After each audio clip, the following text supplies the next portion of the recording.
తొలి జాబితా సరే మరి టీడీపీ రెండో జాబితాలో కూడా చాలా హైలైట్స్ ఉండబోతున్నాయి. అందులో ఒకటి మైలవరం. చంద్రబాబు బుర్రని తొలి చేయబోతున్న మైలవరం టికెట్. లోకల్ గా ముగ్గురు నేతలతో దోబూచులాడుతుంది ఈ టికెట్ గోల.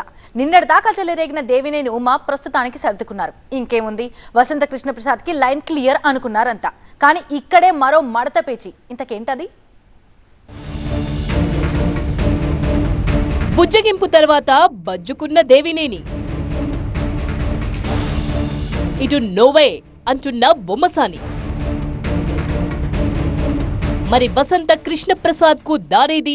ఈ నియోజకవర్గంలో సానుకూల వాతావరణం లేదని తెలియపరిచాం. మద్దతు దాకా ఆ డిస్కషన్ సాగల. అసలు ఉన్నటువంటి కండిషన్ చెప్పాం. మైలవరంలో ఇదెక్కడి మడత పేచి? దేవుడు వరమిచ్చిన పూజార్లు అడ్డం పడ్డట్టుంది మైలవరంలో వసంత ఫ్యామిలీ పరిస్థితి. నానాయాతన పడి కండువా మార్చి అధిష్టానం దగ్గర మార్కులేయించుకొని బీఫామ్ తెప్పించుకున్న క్షేత్రస్థాయిలో గడ్డు పరిస్థితి తప్పేలా లేదు వసంత కృష్ణ ప్రసాద్ కి. సీట్ల పంచాయతీ ఎలాగో అలా తెగినా ఓట్ల పంచాయతీ దగ్గర పీటముడి పడబోతోందా? ఎన్టీఆర్ జిల్లా మైలవరం టీడీపీలో రోజుకో తలనొప్పి. సీటు రేసులో ముగ్గురు నేతలు: మాజీ మంత్రి దేవినేని ఉమా, బొమ్మసాని సుబ్బారావు, వసంత కృష్ణ ప్రసాద్. ఇటీవలే దేవినేని ఉమాను పిలిచి మాట్లాడి పంపించింది టీడీపీ అధిష్టానం.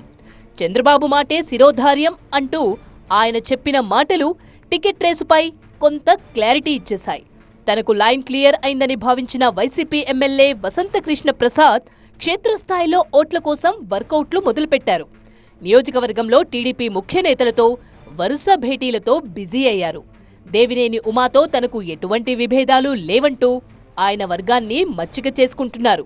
ఈలోగా సోషల్ మీడియాలో రాతలు వసంతాను ఇంకాస్త ఇబ్బంది పెడుతున్నాయి. నేను యాక్చువల్గా చెప్పాలంటే సోషల్ మీడియాలో వచ్చి 99% చూడండి, 1% వస్తాయి. మెయిన్ ఛానల్స్ వచ్చి మన మైండ్ అంతా పోతే టైం అంతా వేస్ట్. వసంత దూకుడు చూసి అలర్ట్ అయ్యారు మరో సీనియర్ నేత బొమ్మసాని సుబ్బారావు. తనకే టికెట్ ఇవ్వాలంటూ హైకమాండ్ మీద ఒత్తిడి చేస్తున్నారు. ఇప్పటికే బల నిరూపణ పేరిట గొల్లపూడిలో భారీ సభ నిర్వహించారు బొమ్మసాని. ఈ విధంగా తనకు పక్కలో బల్లెంలా మారిన బొమ్మసానితో బేరసారాలు షురూ చేశారు వసంత. నేరుగా తండ్రి వసంత నాగేశ్వరరావును రంగంలోకి దింపారు. బొమ్మసాని ఇంటికి పంపి మద్దతు కోరారు. వీల్ చైర్లో వెళ్లి మరీ బొమ్మసానితో మాట్లాడారు సీనియర్ వసంత. కానీ వసంత ఎత్తుగడ ఫలించినట్టు కనబడలేదు.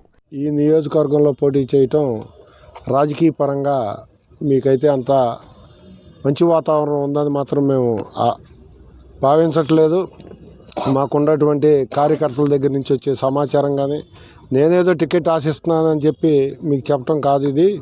ఇది వాస్తవమైంది. దీన్ని పరిశీలించుకునే మీ రాజకీయపరమైనటువంటి నిర్ణయం చేసుకోవాల్సిందిగా వారికి తెలియపరచడం జరిగింది. ఈ నియోజకవర్గంలో సానుకూల వాతావరణం లేదని తెలియపరిచాం. మద్దతు దాకా ఆ డిస్కషన్ సాగల. అసలు ఉన్నటువంటి కండిషన్ చెప్పాం. మైలవరం కాదు మరో ఊరు చూసుకో అని మొహం మీదే చెప్పి పంపారట బొమ్మసాని. దేవినేని ఉమాను చెల్లబరిచిన బొమ్మసాని రూపంలో మరో సవాల్ ఎదురవడంతో వసంత ఫ్యామిలీకి ఎటూ పాలుపోవడం లేదు. ఇటు 2 రోజుల్లో కార్యకర్తలను వెంటబెట్టుకుని చంద్రబాబు ఇంటికి వెళ్లే ఆలోచనలో ఉన్నారట బొమ్మసాని సుబ్బారావు. వీళ్ళిద్దరినీ ఒక్కతాటి మీదికి ఎలా తీసుకొస్తారు?